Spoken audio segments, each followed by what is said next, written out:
ওই যে আমরা বোমটা ঢুকছেন আমি আমি না না না না না আমি বলি ভাই বোমটা সরান ভাই বোমটা সরান আমাদের শরীয়তপুরের অবশেষ বাংলার ছবিদের যে নিদর্শন সেটিকে ফাইনাল করে দিতে পারা হয়েছে। তো যেহেতু আন্দোলনের শুরু থেকে ছিলাম তো শেষ অস্তিত্বটাও দেখতে এসেছি যে হয়তো আসলেই ফাইনালি শহীদদের রক্ত তাদের আত্মাটা শান্তি পেয়েছে। যেহেতু এই বাড়িতেও আয়নাঘর ছিল আমরা যতটা জেনেছি, সেই আয়নাঘরের অস্তিত্ব খুঁজে পাওয়া গেছে। তারা কী কী করতে খুঁজে পাওয়া গেছে। বাংলার জমিনে তাদের কোনো অস্তিত্ব নেই, এটাই হচ্ছে তাদের শান্তি, এটাই হচ্ছে আহত ভাইয়েদের শহীদ ভাইয়েদের আত্মার শান্তি।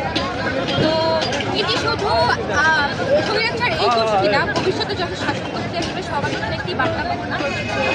ভবিষ্যতের কোনো শাসক গোষ্ঠী যদি বাংলার মানুষকে অত্যাচার করতে চায়, বাংলার মানুষকে স্বৈরাচারীভাবে শাসক করতে চায়, তবে তাদের অস্তিত্ব এইভাবে বিলীন করে দেওয়া হবে বাংলার মাটিতে। কেউ অস্তিত্ব করতে পারবে না। বাংলার মানুষ যেহেতু প্রতিবাদ করতে শিখেছে, শুরু থেকেই করে আসছে, এখন থেকে আরও করবে, করেই যাবে যতদিন না তারা নিজেদের অধিকার আসলভাবে পূর্ণভাবে প্রাপ্য করতে পারে, পূর্ণভাবে উপভোগ করতে পারে, ততদিন বাংলার মানুষ থাকবে। এই শাসক গোষ্ঠী চালনা পরিচালনা করুক না কেন, বাংলার মানুষ প্রতিবার এভাবে দাঁড়াবে এই বাংলার জমিনে সাথে চুরমার করে। কারণ আমি নেই এই মাটিতে এই ইচ্ছে তাদের হচ্ছে স্বৈরাচারীর যে পাপ, সেই পাপ যাতে আমার হাতে না লাগে এর জন্য আমি করবো না, বাট আমি দেখতে আসবো আমার চোখে শান্তিতে দেওয়ার জন্য। না, 5ই আগস্ট নেইনি, যদিও প্রথমে সবার নেওয়া দেখে আমি ভেবেছিলাম কিছু নেই, বাট আমার মা শুরু থেকে আমাদেরকে আন্দোলন ছিল আমার কারণ এটি আমাদের দেশের সম্পদ, এটি ধ্বংস করার অধিকার আমাদের নেই।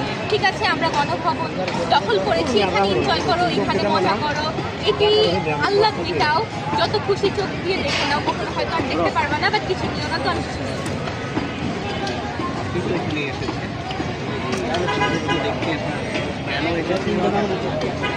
অবশ্যই বললাম যে আত্মাকে প্রশান্তি দেওয়া শুধু আমাদের না, ইভেন আমাদের শহীদ ভাইদের, আমাদের আহত ভাইদের। শহীদরা হয়েছে আল্লাহর মতো তারা জান্নাতবাসী, বা যারা আহত আসল কষ্ট কিন্তু তারা হচ্ছে কেউ হাত হারিয়েছে, কেউ পা হারিয়েছে, কেউ দৃষ্টিশক্তি হারিয়েছে। তো তারা তো দুঃখে দুঃখে মরছে, তাদের কাছে তখনই একটা শান্তি আরও লাগে, নিজেদেরকে সফল লাগে যখন দেখে স্বৈরাচারের নিদর্শনগুলো বাংলার মানুষ।